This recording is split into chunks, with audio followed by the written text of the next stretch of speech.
네, 여러분 안녕하세요. 김동엽입니다. 자, 이제 오늘은 프리스쿨 두 번째 시간이자 마지막 시간이죠.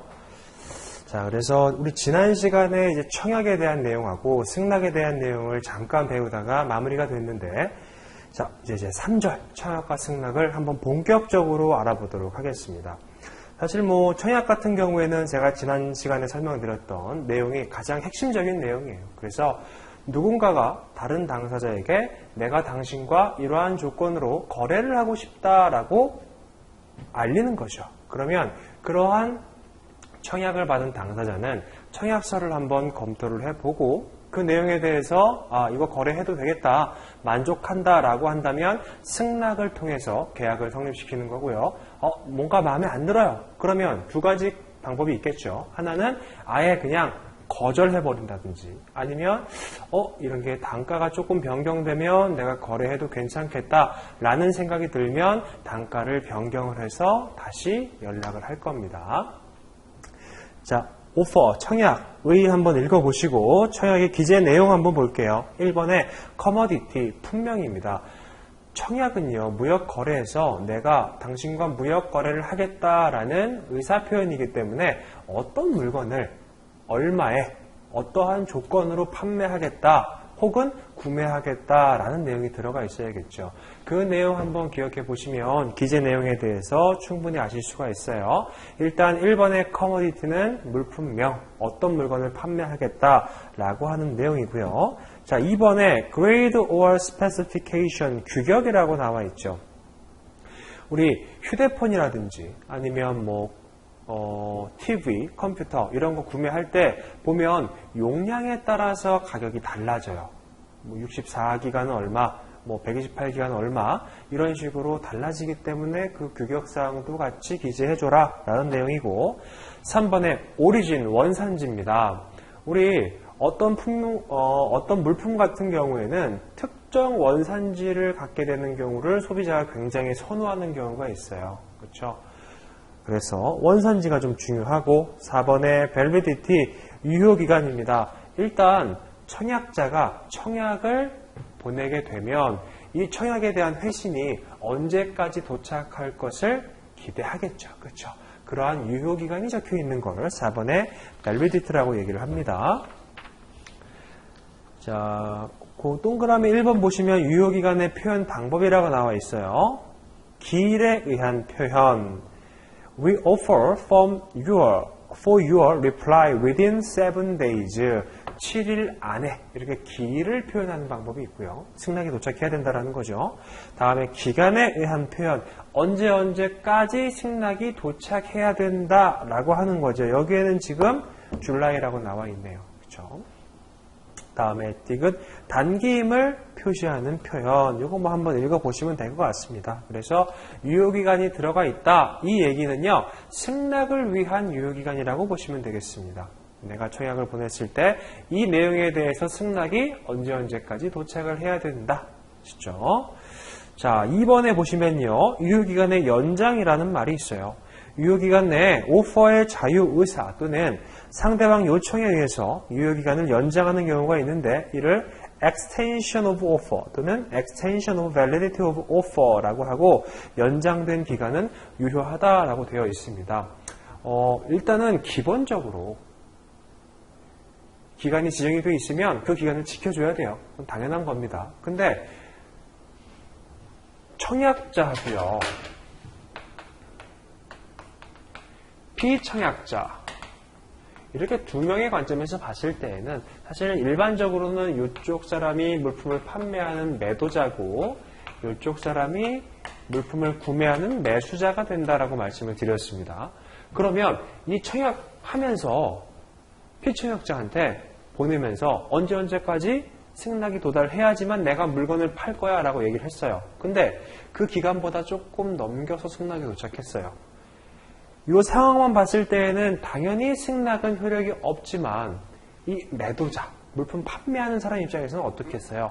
사실은 승낙이 조금 늦게 오더라도 이 사람의 목적은요, 물건을 판매하는 거예요.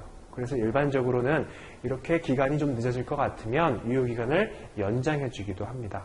즉 중요한 거는 유효기간 자체가 연장되었다라는 얘기가 중요한 게 아니라 청약자하고 피청약자하고 합의에 따라서 내용을 변경할 수가 있다는 거예요. 비록 유효기간이 지정됐지만 승낙이 늦게 도착했어요. 그것도 청약자가 그래 그냥 계약한 걸로 하자 라고 하면 오케이인 거죠. 우리 무역계약에서는요. 특히 양 당사자의 합의에 대한 내용을 굉장히 관대하고 중요시하게 생각합니다. 왜냐하면 법이 아니기 때문에 그래요. 법이라고 한다면 딱 정해져 있잖아요. 그렇죠? 우리 뭐 폭행죄라든지 사기죄 이런 것들은요. 저질러 버리면은 벌을 받는 거예요. 그렇죠? 근데 이렇게 매매 계약을 했다? 기간을 조금 변경하고 싶다? 이런 것들은 얼마든지 양 당사자가 합의할 수 있다는 겁니다. 이렇게 청약과 승낙 그리고 전반적인 계약의 성립에 대해서는요. 우리 본 강의 시간에 배우실 CISG의 내용이 조금 자세하게 나와 있어요. 그리고 제가 지금 방금 말씀드렸던 양 당사자의 합의 허용됩니다. 이 내용들도 전부 다 CISG에 등장을 해요. 그래서 이건 뭐 맛보기로 배우시는 거니까 이 정도까지만 알아두시면 될 것 같고요. 다음에 5번째 뭐가 나와 있죠? 쉬핑 데이트, 선적 일자라고 나와 있어요. 우리 집에서 온라인 쇼핑을 한 다음에 택배 딱 출발하면은 사실은 되게 기다려지죠. 그렇죠? 그리고 뭐 밖에 나가 있다가 택배 도착했다라는 연락을 받게 되면 빨리 집에 가고 싶기도 하고 그래요. 근데 보통 물건을 구매하고 나면은 하루나 혹은 이틀 안에 택배가 도착을 해요. 국내 거래에서는 그게 가능한데 우리 유럽에서 물건을 구매했다라고 한번 가정을 해보겠습니다. 해외 직구로 요즘들 많이 하시니까 해외 직구를 하게 되면은 물품을 구매해서 뭘로 보내줘요? 비행기로 보내주죠. 그래서 뭐 빠르면 한 3, 4일 정도 늦어도 한 열흘 안에는 도착을 하게 돼요. 근데 무역 거래는요. 수량이 많잖아요. 그렇죠? 무겁고 수량이 많고 그래서 비행기로 올 수가 없어요. 뭘로 와야 돼요? 배로 옵니다. 배. 그러면 유럽, 일반적으로 독일 이런 쪽에서 출발을 해서 한국까지 배로 물품을 운송하는데 어느 정도 걸릴까요? 뭐 사정에 따라 조금 달라지긴 하겠지만 평균적으로 한 45일 정도가 걸리는 편이에요.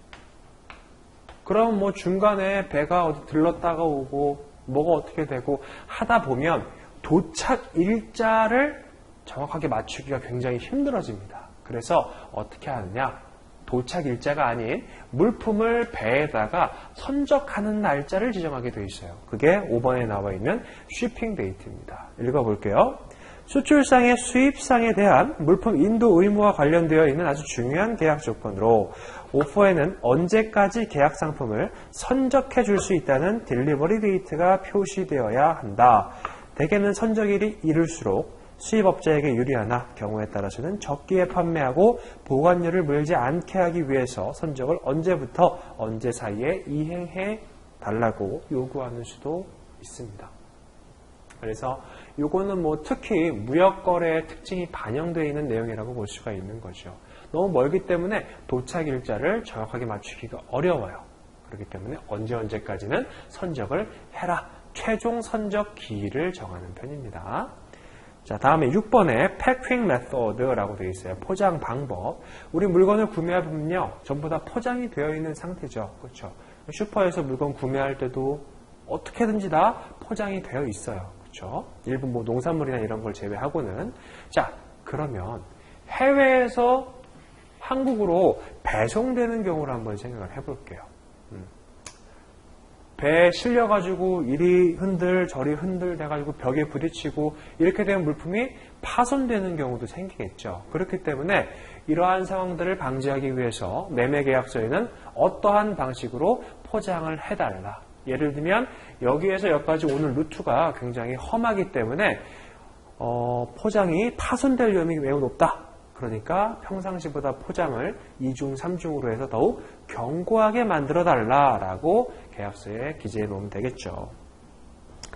자, 그래서 상품마다 통상 거래될 때 포장되는 상태가 다르다. 아래쪽 한번 읽어보시면 될 것 같고, 다음에 7번에 퀀터티 수량입니다. 요 7번하고요. 8번의 유닛 프라이스는 정말 중요한 거예요. 아까 전에 첫 번째 보셨던 품명, 그리고 수량, 단가, 이거는 정말로 빠져서는 안 되겠죠. 그래서 수량이라고 한다면 내가 몇 개나 살 건지, 그리고 단가는 내가 한 개당 얼마에 구매할 건지, 이런 내용이 계약서에 기재가 되면 됩니다. 자, 8번 한번 읽어볼게요. 유닛 프라이스. 오퍼에서 중요한 것은 단가다. 상품 규격과 마찬가지로 각국의 화폐 단위가 다르므로 사용화폐를 분명히 명시하여야 한다.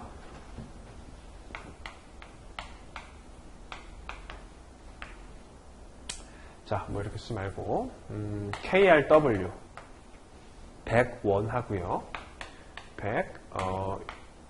100달러 요거하고 굉장히 큰 차이가 있죠. 그렇죠? 이런 단위들, 통화 단위들 확실하게 하라, 이런 내용이고요.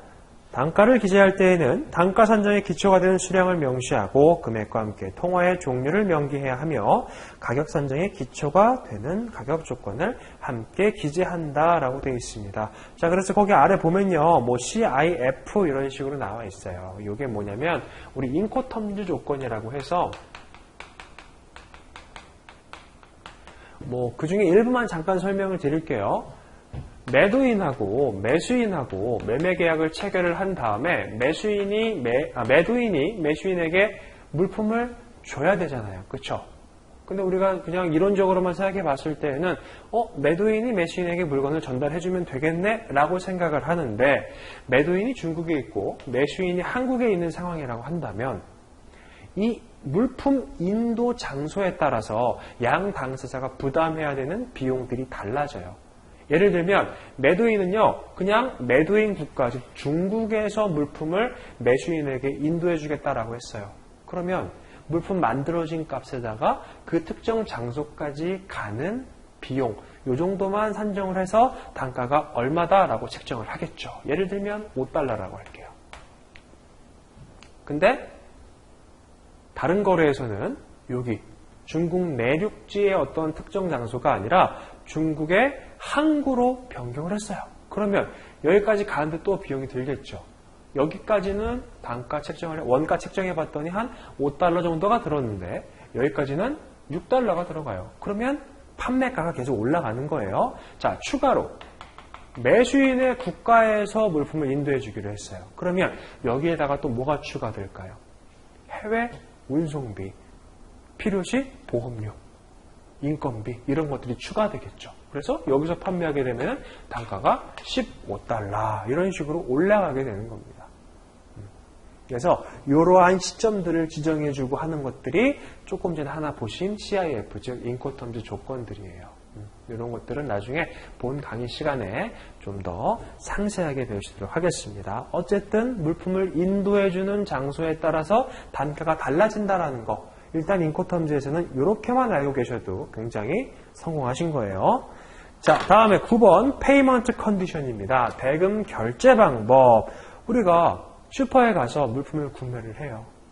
요즘에 다 뭐 써요? 웬만하면 다 카드 사용하죠. 근데 뭐 과거에는 대부분 다 현금도 사용했어요. 물론 지금도 사용하긴 하지만, 그렇죠?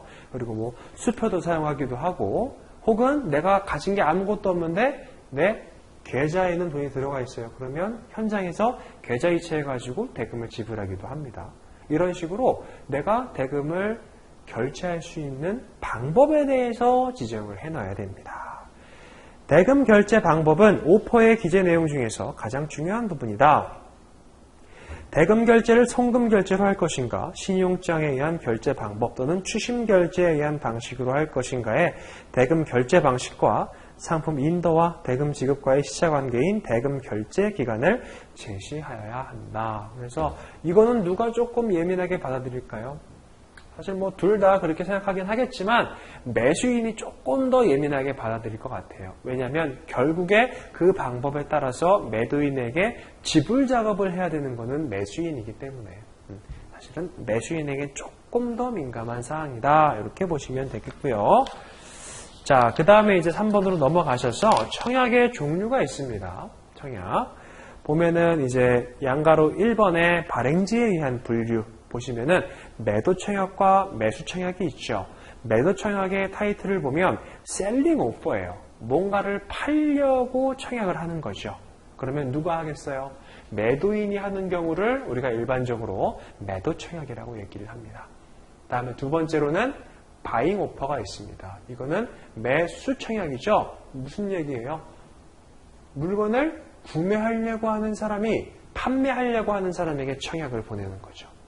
내가 구매하겠다라고 해서 청약을 보내는 경우를 매수 청약이라고 얘기를 합니다. 2번 발행지를 기준으로 한 분류, 국외 발행하고 국내 발행 오퍼는 읽어보시고, 자, 이제 3번으로 내려올게요. 확정력의 유무에 의한 분류라고 해서 크게 두 가지로 나눠 놓습니다. 하나는 확정 청약, 두 번째로는 무확정 청약. 자, 1번 폼 오퍼 한번 보겠습니다. 오퍼의 유효기간 내에는 그 내용의 변경이나 취소, 철회가 불가능하며 피청약자도 그 청약에서 정해진 유효기간 내에 승낙하여야만 매매 계약이 유효하게 성립되는 오퍼이다. 이 펌 오퍼 옆에다가요, 유효기간이 지정되어 있다라고 한번 적어주세요. 우리 앞에서 잠깐 말씀드렸죠. 유효기간이 지정되어 있다라는 얘기는 승낙에 대한 유효기간입니다. 자, 니은의 확정 청약에는 유효기간이 명시되어 있거나 또는 확정적이나 취소 불능의 문구가 있어야 하고, 청약서에다 이렇게 써놓는 거예요. 이거는 취소 못한다. 누가? 청약자가 이렇게 써놓는 거죠. 그럼 이거는 확정 청약이에요. 가격이나 수량, 선적, 대금 결제 등 여러 가지 거래 조건이 확정적으로 제시되어 있어야 한다. 즉, 청약을 피청약자가 보고 나서 그 내용만으로 매매 계약이 충분히 성립될 수 있다라고 한다면 확정 청약이라고 보시면 될 것 같습니다. 디귿 확정 오퍼라 할지라도 피청약자에게 도달하기 전이나 도달과 동시에 청약자가 그 내용을 변경, 취소, 철회할 수 있다라고 되어 있습니다. 자, 우리 물건을 슈퍼에 가서 구매를 했어요. 대금을 지불을 하고 물건 받고 그 다음에 내가 대금을 지불했다라는 영수증을 받아서 나왔어요. 근데 며칠 있다가 이 물건을 좀 환불받고 싶어요. 그러면 다시 그 가게로 가서 영수증 제시하고 물건 제시하면서 환불을 받죠. 이런 경우는 우리가 결제 취소를 한다라고 얘기를 해요. 자, 청약자가 있고요. 피청약자가 있습니다. 청약자는 피청약자에게 청약을 발송을 했어요. 우리 이 청약 같은 경우에는요, 상대방에게 도달했을 때 효력이 발생해요. 이거하고 반대는 뭐냐면 발신주의라는 게 있습니다. 발신주의는 얘가 청약을 발신하자마자 효력을 갖게 된다는 거예요. 근데 우리 무역영어에서는 발신주의가 적용되는 경우는 거의 없고요. 대부분 다 도달주의가 적용이 돼 있으니까 도달주의라고 암기를 해두세요. 자, 그래서 이 청약은 피청약자에게 도달되면 효력을 발생시켜요. 아까 슈퍼에 가서 물품 구매하고 대금 지불하고 영수증 받아서 갖고 나왔죠? 효력이 발생된 거예요, 그것도 마찬가지로 이것도 지금 청약이 피청약자에게 도달되면 효력이 발생합니다. 근데 청약자가 이렇게 효력이 발생된 다음에 본인이 청약 내용을 좀 잘못 보낸 걸 알게 됐어요. 그래서 이 청약 내용을 다시 회수하고 싶어졌습니다. 그러는 경우에 청약이 피청약자에게 도달했다면 이미 이 청약은 효력을 갖게 된 상태가 되는 거고, 뭐 해야 되는 거예요? 이제는 회수하려면은 취소를 해야 되는 거예요. 취소. 자, 이렇게 한 가지 케이스가 있고요. 자, 두 번째 케이스는 뭘까요? 청약을 딱 보냈는데 우편으로 보냈다라고 한번 해볼게요. 우편에 계속 가고 있어요. 근데 청약자가 본인이 청약 내용을 잘못 적은 걸 알게 돼서 이 청약을 다시 회수를 했어요. 즉, 가고 있는 중간에 못 가게 잡아 끌어버린 거죠. 제가 청약이 효력을 발생시키려면은 도달해야 된다라고 말씀을 드렸습니다. 근데 이거는 중간에 가는 도중에 회수해버린 거기 때문에 어떠한 행위로 보여요? 철회를 했다라고 보시면 될 것 같아요. 철회. 요 철회하고 취소하고 그러면은 명확하게 구분이 되시죠? 이거는 효력 발생 전, 이거는 효력 발생 후에 각각 의사표현을 회수해버린 겁니다. 자, 근데 철에는요, 한 가지 케이스가 더 있어요. 이게 조금 헷갈리실 수도 있는데, 자, 청약이 피청약자에게 이렇게 딱 도달하려고 해요. 아직 도달을 안 했어요. 근데 청약자가 이 청약에 대한 철회의 의사표시를 또 보낸 거예요. 그래서 두 개가 동시에 피청약자에게 도달했습니다. 이런 경우에는 철회예요. 그래서 철회는 두 가지 케이스가 있었고 취소는 도달한 다음에 할 수 있는 거다라고 보셨죠? 이렇게 기억을 해두시고 자, 다음에 리을 보실게요. 일반적으로 무역거래에서 주고받은 오퍼는 대부분 확정 청약이다. We offer you from subject to. subject to는요, 무엇에 대한 것을 조건으로 해서라는 뜻이에요. 뭔가 조건이 걸려 있는데 어떤 조건이죠? Your acceptance, 당신의 승낙의 의사표시가 reaching us, 우리에게 도달할 것을 조건으로 한대요. 이렇게 기재가 되어 있는 것은 확정 청약이다 라고 보시면 되겠습니다. 자, 2번에 free offer, 무확정 청약이 있어요. 유효기간의 명시가 없거나 확정적 또는 취소 불능이라는 문구가 없는 경우 오퍼이다. 피청약자의 승낙이 있기 전까지는 청약자가 그 내용을 임의로 변경, 취소, 철회할 수 있다. 뭔가 어때요? 약간 좀 안정성이 부족한 것 같죠? 그렇죠? 그래서 이렇게 무확정 청약 같은 경우에는 우리가 진정한 의미의 청약이라고 인정을 해주지는 않아요. 자, 4번에 특수 오퍼입니다. 1번에 offer without engagement, 무확약 청약이에요. 자, 우리 청약의 특징은요, 일단 상대방이 승낙을 하게 되면 청약자가 본인이 보낸 청약 내용에 구속이 되는 거거든요. 그 내용을 그대로 따라줘야 된다는 겁니다. 근데 그러한 확약이 없는 경우를 얘기를 해요. 자, 다음에 2번 offer subject to market situation, 시황 조건부 청약이라고 하고요. 시황의 변동에 따라서 사전 통보 없이 제시가격이 변동될 수 있음을 조건으로 한 오퍼로서 일종의 free offer이다 라고 되어 있습니다.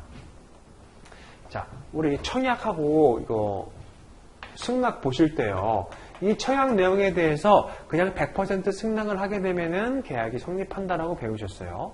근데 청약자가 보낸 이 내용, 청약 내용을요, 청약자가 마음대로 바꿀 수 있다? 그러면 뭔가 조금 안정성이 결여가 되어 있겠죠. 그런 것들을 우리가 확정 청약이라고 하지 않고 무확정 청약이라고 얘기를 하는데, 지금 4번에 나와 있는 특수 오퍼 같은 경우에는 청약자가 보낸 청약을 피청약자가 승낙을 하더라도 계약이 성립되지 않는 케이스예요. 자, 2번을 예시로 한번 들어볼게요. offer subject to market situation, 시황 조건부 청약. 청약자가 청약 내용에다가 이 시황 조건부 청약이라고 딱 써놓고서 단가를 $5로 했어요. 그래서 피청약자가 받아보고서 $5로 할지 말지 좀 고민을 하고 있었는데 청약자가 다시 이거를 $5.5로 바꿔요. 계속 바꾸는 거예요. 그래서 $5.5 이렇게 딱 왔어요. 청약이. 그래서 피청약자가 이때다 싶어가지고 승낙을 딱 보냈는데 청약자가 또 그러는 거예요. 당신이 $5.5로 승낙하기 바로 직전에 이게 시황이 $7로 올라갔다. $7로 계약해야 된다. 이렇게 얘기를 하는 거예요. 그래서 얘가 그러면 $7 이렇게 얘기를 한 거고, 청약자가 이 $7를 그래 오케이 거래하자라고 거래가 되어버리는 거죠. 자, 그럼 요거를 잘 한번 생각을 해볼게요.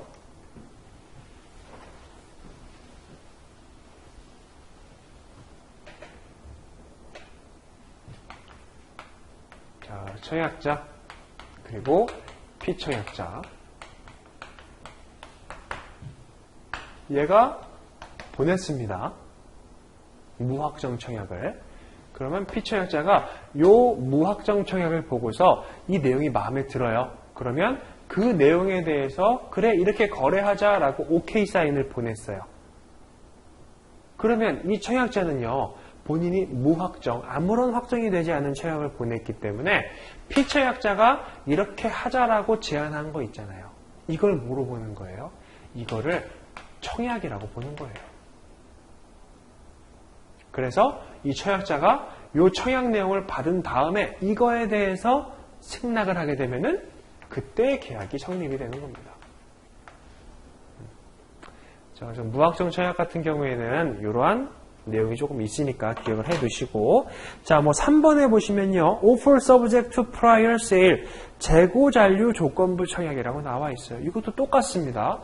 청약자가 재고 잔류 조건부 청약을 피청약자에게 보냈어요. 재고 잔류 조건부는요, 승낙 혹은 피청약자의 의사가 도착했을 때 청약자가 재고를 가지고 있어야지만 유효하게 되는 청약을 얘기하는 겁니다.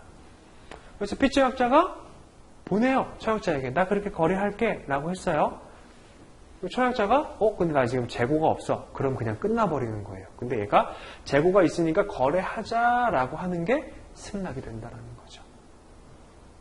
4번 offer on approval, 점검 후 매매 조건부 청약.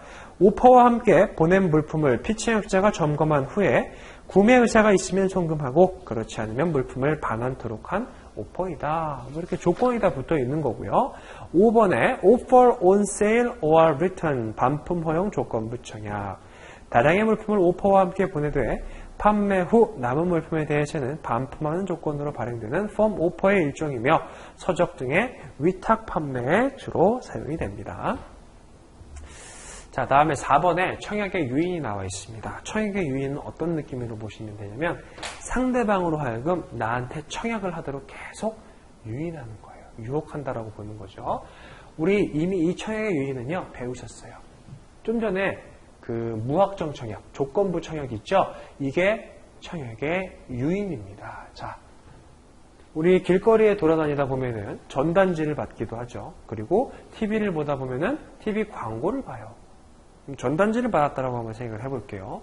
전단지를 딱 받았는데 거기에 어떤 물건이 초특가 할인, 뭐 200만원짜리를 갑자기 50만원에 준대요. 전단지를 받았어요. 그러면 내가 그 전단지를 가지고 해당 가게에 들어가죠. 그러면 그 가게에 들어가서 내가 이 물건 사고 싶어요 라고 하고 그 가게 주인이 그렇게 팔겠습니다 라고 하게 되면요, 이게 뭐예요? 계약이 성립된 거예요. 근데 지금 우리 행위가 3개가 나왔습니다. 하나는 전단지를 받은 행위, 두 번째는 가게에 가서 구매 의사를 표현한 행위, 가게 주인이 판매하겠다라는 의사를 표현한 행위, 이렇게 3가지가 나왔잖아요. 그렇죠? 그러면 이 구매 의사를 표현한 행위, 이게 청약이에요. 그리고 이 판매 의사를 표현한 행위가 승낙이 되는 겁니다. 전단지를 받고 나눠주고 한 건 뭐예요? 이게 바로 청약의 유인이에요. 나한테 청약을 하도록 만든 거죠. 자, 그러면 조금 헷갈릴 수가 있어요. 어떤 거는 청약이고 어떤 거는 청약의 유인일까? 간단한 게 뭐냐면 이 청약의 유인 같은 경우에는요, 불특정 다수에게 뿌리는 겁니다. 전단지도 그렇고 TV 광고, 라디오 광고 혹은 이메일 광고 이런 것들 있죠. 전부 다 누군가를 특정해서 보내는 게 아니라 그냥 주소를 알기 때문에, 혹은 TV를 보고 있는 사람 전체가 다 볼 수 있게 이렇게 불특정한 사람에게 청약을 보내는 거예요. 이거는 청약의 유인입니다. 청약하고는 다른 거예요. 헷갈리시면 안 되고. 자, 그래서 2번에 보시면 청약 유인의 형태가 나와 있어요. 확인 조건부 청약, 정찰제 상품 진열. 우리 가게 가보면요, 물건이 있고 그 아래 가격표가 나와 있죠. 이게 청약의 유인인 거예요. 내가 이걸 딱 들고 가갖고 카운터 가서 이거 구매하겠다라고 하는 게 청약인 겁니다. 자, 그래서 뭐 프라이스 리스트 광고 한번 읽어보시고, 청약의 통지 방법 읽어보시고요. 6번으로 내려갈게요. 청약의 효력 발생 시기. 청약은 언제 효력을 발생시킨다고 말씀드렸어요. 우리 도달주의를 채택하고 있기 때문에 청약자가 보낸 청약이 피청약자에게 도달했을 때 청약은 효력을 갖습니다. 승낙도 마찬가지예요. 피청약자가 승낙을 보내서 청약자가 그거를 받았다, 즉 도달했다라고 한다면 승낙이 효력을 갖게 되는 거고요. 승낙이 효력을 갖게 되면 계약이 성립하게 되는 거예요. 자, 7번 청약의 효력 상실 사유. 1번의 승낙입니다. 청약자가 보낸 청약은 피청약자가 승낙을 해요. 그러면 그 청약은 계약이 성립되면서 자연스럽게 소멸되는 거죠. 다음에 2번 rejection of offer와 counter offer. 청약의 거절 또는 반대 청약. 청약이 왔는데 피청약자가 그냥 거래 안 할 거야 라고 얘기했어요. 그러면 거절되는 거죠. 그렇게 청약이 소멸되는 거고요. 청약이 도착을 했는데 피청약자가 그 내용 중에 일부를 변경을 해서 다시 청약자에게 보냈어요. 그럼 이거 뭐예요? 원래 왔던 청약에 대한 거절이자 이 피청약자가 이제는 청약자가 돼서 새로운 청약을 보낸 거예요. 그럼 이제 이 사람은 피청약자가 되고 청약자가 보낸 이 청약 내용에 대해서 피청약자가 승낙을 하게 되면 계약이 성립하게 되는 거죠. 자, 볼게요. 피청약자가 청약을 거절하면 청약의 효력은 소멸하며 후에는 청약을 승낙하여도 계약을 성립시킬 수 없다. 청약 내용에 조건을 붙여서 일부만의 승낙하는 부분적 승낙은 반대 청약이 되어 최초의 청약에 대해서 거절하는 효과를 가지므로 최초 청약의 효력은 상실이 됩니다. 자, 다음에 3번 청약의 철회가 나왔어요. 청약의 철회. 아까 철회하고 우리 취소하고 각각 배우셨죠? 자, 청약의 철회는 청약의 효력을 소멸시키는 의사표시로 반드시 상대방에게 통지되어야 하고 그 통지는 상대방이 청약을 승낙하기 전에 상대방에게 도달해야 한다라고 되어 있습니다. 즉, 그래서 이 청약이 효력을 이미 갖게 되어버리면 그때부터는 철회가 아니라 취소죠. 그렇죠? 그 전에 도달돼야 되고요. 4번에 death of parties, 당사자의 사망. 청약은 우리 아까 전에 청약의 유의는 어떻게 간다고 그랬어요? 불특정 다수에게 간다고 그랬죠. 근데 청약은 뭐예요? 특정인에게 하는 거예요. 청약을 받는 상대방이 딱 정해져 있는 겁니다. 누구누구에게 이런 식으로. 자, 근데 그 사람이 사망했어요. 그러면 청약은 끝나버리게 되는 거죠. 다음에 5번 lapse of time, 시간의 경과. 청약은 내용에 승낙 기간이 정해져 있을 경우에는 그 기간이 경과하면, 기간이 정해져 있지 않을 경우에는 상당한 기간이 경과하면 효력이 소멸한다라고 되어 있습니다. 자, 그래서 청약자 같은 경우에도요, 무작정 기다려줄 수는 없어요. 어느 정도 기다렸다가 답변이 안 오게 되면은 다른 구매자를 찾아 나서야 되니까. 그렇죠? 자, 이렇게 보시고, 자, 2번 보시면 acceptance, 승낙이 나오죠. 승낙 같은 경우에는요, 청약의 내용을 그대로 받아들이는 거예요. 청약의 내용에 계약을 성립시킬 목적으로 특정의 청약 수령자가 청약자에게 행하는 의사표시로 피청약자가 지정한 방법에 따라서 청약 조건에 대하여 구두나 행위로 청약에 대하여 그 청약의 내용 또는 조건들을 수락하고 계약을 성립시키겠다는 동의를 표시하는 것을 말한다. 승낙의 기본 요건, 승낙의 내용은 청약의 모든 사항과 정확하게 일치해야 됩니다. 2번, 청약 내용은 무수정, 절대적, 최종적, 무조건적이어야 하고요. 3번, 승낙은 청약의 상대방만이 하여야 한다. 즉, 청약은 특정인에게만 보내는 거잖아요. 그러면 승낙도 이 특정인이 해야 되는 거예요. 자, 다음에 이제 3번 승낙의 방법. 승낙은 그럼 어떻게 할까요? 이미 청약서에 승낙을 하기 위해서는 어떠한 방법으로 해라 정해져 있으면 그거 따라가면 됩니다. 승낙 방법이 지정되어 있는 경우에는 그 방법을 따르고요. 승낙 방법이 지정되어 있지 않은 경우에는 합리적인 방법. 예를 들어서 전보로 됐다면 전보, 팩스로 청약이 왔다면 팩스로 승낙하면 되는 겁니다. 자, 근데 3번, 이게 좀 중요합니다. acceptance by silence, 침묵에 의한 승낙이라고 한번 생각을 해볼게요. 우리 예전에 어릴 때 이메일로 그런 거 많이 받아보신 적이 있을 거예요. 정말 이메일이 우리 한국 막 인터넷 발달하기 시작할 때 초창기에 보면은 뭔가를 자꾸 판매한다라는 이메일이 자꾸 와요. 광고성 메일이죠. 자, 근데 우리 그거 답변해줘요? 한두 번은 해주셨을 수도 있어요. 근데 일반적으로는 그런 거 오게 되면은 무시하거나 혹은 스팸으로 걸어놓죠. 즉 답변을 안 했어요. 근데 그 이메일 내용에 이런 내용이 있다라고 한번 가정해 보겠습니다. 언제까지 회신하지 않으면 계약이 성립된 걸로 보겠다. 이렇게 돼 있으면 어때요? 우리 만약에 그게 인정이 되면요, 전부 다 답변 보내야 돼요. 거절한다. 상식적으로 그게 말이 안 되죠. 그렇죠? 그래서 이 침묵에 의한 승낙은요, 언제까지 회신이 없으면 이 청약은 유효한 걸로 본다라는 문구 자체가 효력이 없다라는 걸 의미하는 겁니다. 자, 청약에 대해서 피청약자가 적극적인 행위나 회신을 하지 않는 것으로 청약자에 대한 승낙의 통지가 없기 때문에 이에 대해서는 원칙적으로 승낙이 되지 않으며 따라서 계약은 성립되지 않는다. 아무리 청약 내용에다가 언제까지 거절하지 않으면 무조건 승낙되는 거다 이렇게 써놨다 하더라도 효력이 없어요.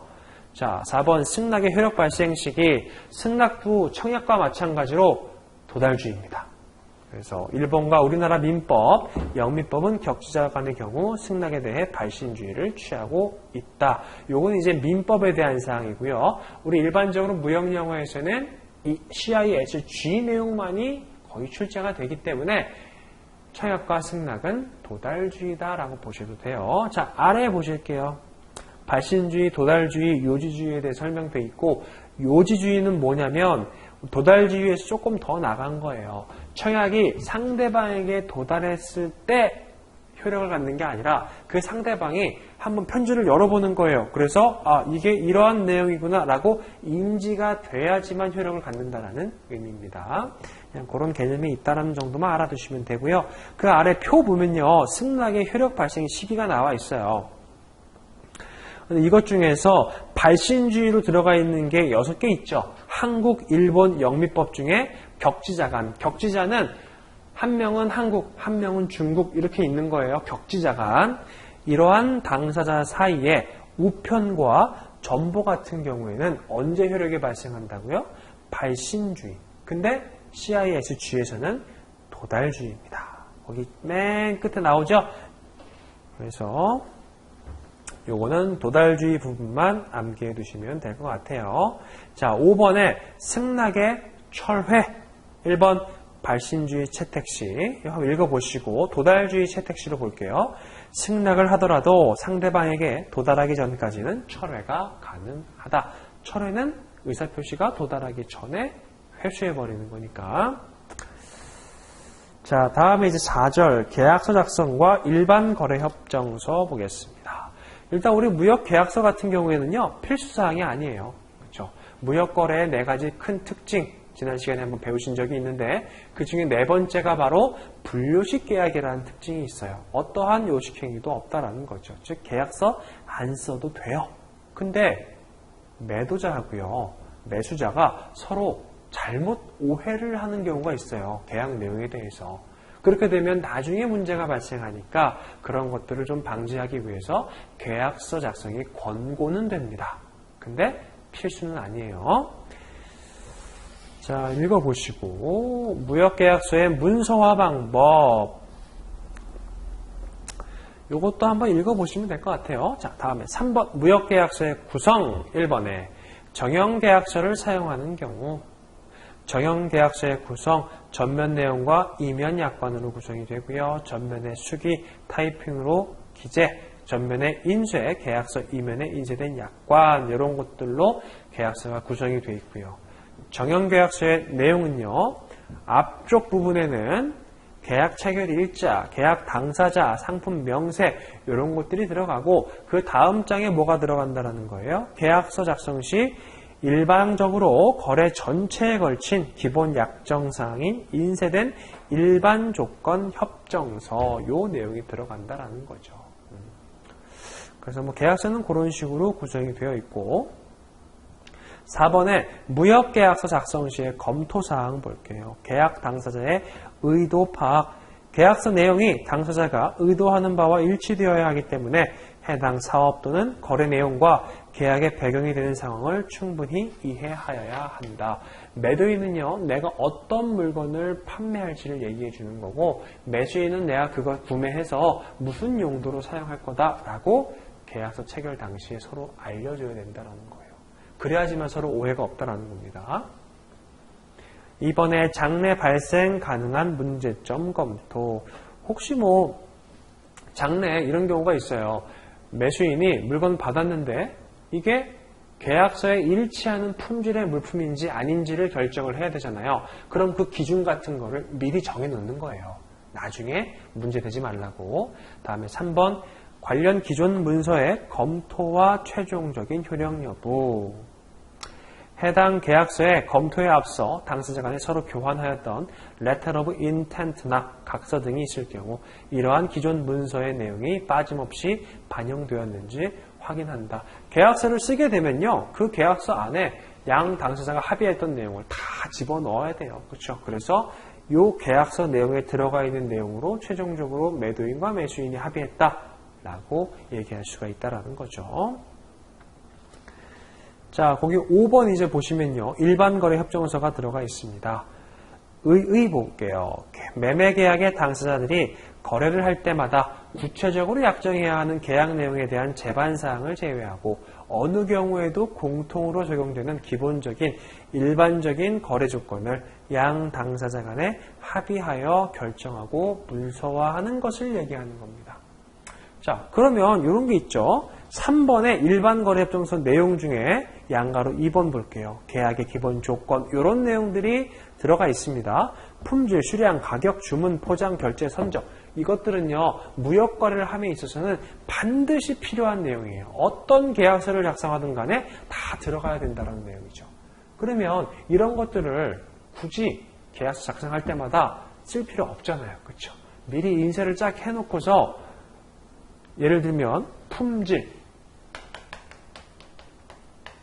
수량 이렇게 쫙 이미 인쇄된 문구가 있어요. 그럼 여기에다가 품질은 자 1등급짜리, 수량은 500개 이런 식으로만 쓰면 된다는 거예요. 굉장히 간단하게. 이런 것들을 하려고 일반거래협정서를 만들어낸 거고. 자, 그 다음에 양가로 4번 볼게요. 클레임의 처리 방법.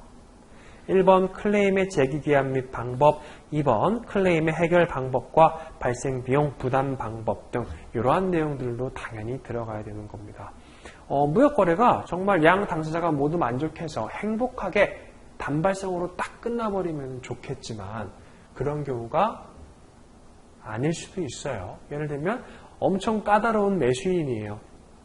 그런 사람이 물건을 딱 받아봤는데 뭐가 되게 신경 쓰이는 게 있어요. 그러면 환불 받거나 아니면은 내가 이거 그냥 쓸 테니까 추가로 돈을 조금 깎아달라고 하거나 뭐 그런 식으로 클레임을 제기할 수가 있겠죠. 그러면 미리 그 클레임의 한도, 제기 방법 이런 것들을 다 결정을 해놓는 게 좋습니다.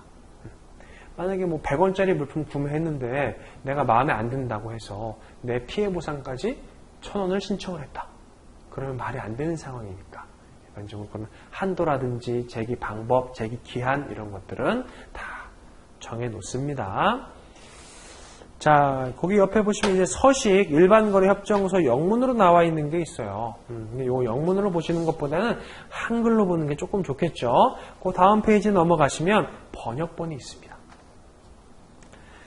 자, 매도인과 매수인에 대해서 첫 번째 문단에서 딱 간결하게 얘기를 하고 있고요. 다음과 같이 정한다. 거래 조건은 양 당사자가 본인끼리 거래하는 거다. 즉 대리인하고 그런 사람들이 나와가지고 하는 게 아니라 실제 매도인과 매수인이 나와서 본인끼리 하는 거래다. 이렇게 쓰는 거고요. 품질 조건, 품질은 경품과 일치해야 된다. 가격 조건은 이거는 인코텀즈에 대한 내용이 나와 있는 거니까 읽어보시고 어쨌든 가격 조건도 합의를 하는 거예요. 수량 조건 몇 개 이런 식으로 딱딱딱 써놓을 수가 있다라는 거죠. 이렇게 되면 계약서 작성이 훨씬 더 쉬워지겠습니다.